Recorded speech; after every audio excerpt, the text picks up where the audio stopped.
बहुत समय पहले की बात है। सुदूर दक्षिण में किसी प्रतापी राजा का राज्य था। राजा के 3 पुत्र थे। एक दिन राजा के मन में आया कि पुत्रों को कुछ ऐसी शिक्षा दी जाए, समय आने पर वो राज्यकाज को संभाल सके। इसी विचार के साथ राजा ने सभी पुत्रों को दरबार में बुलाया और बोला, पुत्रों, हमारे राज्य में नाशपाती का कोई वृक्ष नहीं है। मैं चाहता हूँ कि तुम सब 4-4 महीने के अंतराल पर इस वृक्ष की तलाश में जाओ और पता लगाओ कि वो कैसा होता है। राज्य की आज्ञा पाकर तीनों पुत्रों ने बारी बारी से गए और वापस लौटकर आए। सभी पुत्रों के लौट आने पर राजा ने पुनः सभी को दरबार में बुलाया और उस पेड़ के बारे में बताने को कहा। पहला पुत्र बोला, पिताजी, वो पेड़ तो बिल्कुल टेढ़ा मेढ़ा और सूखा हुआ था। नहीं, वो तो बिल्कुल हरा भरा था, लेकिन शायद उसमें कुछ कमी थी क्योंकि उस पर एक भी फल नहीं लगा था। दूसरे पुत्र ने पहले के बीच में ही रोकते हुए कहा। फिर तीसरा पुत्र बोला, मुझे लगता है कि आप कोई गलत पेड़ देख कर आए, क्योंकि मैंने सचमुच नाशपाती का पेड़ देखा।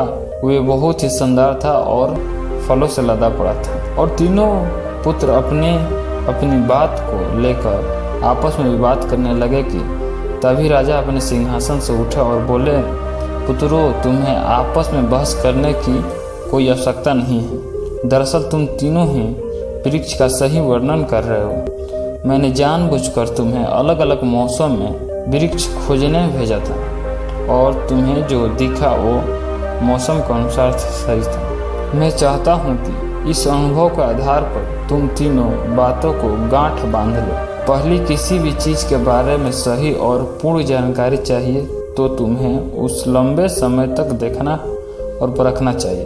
फिर वो कोई भी विषय हो, वस्तु हो या फिर कोई व्यक्ति ही क्यों न हो। दूसरी, हर मौसम सा नहीं होता है। जिस प्रकार वृक्ष मौसम के अनुसार सूखता, हरा भरा या फलों से लदा रहता है, उसी प्रकार मनुष्य के जीवन में भी उतार चढ़ाव आते रहते हैं। तथा अगर तुम कभी भी बुरे दौर से गुजर रहे हो, अपनी हिम्मत और धैर्य बनाए रखो, समय अवश्य बदलता है। और तीसरी बात, अपनी बात को ही सही मानकर उस पर अड़े मत रहो।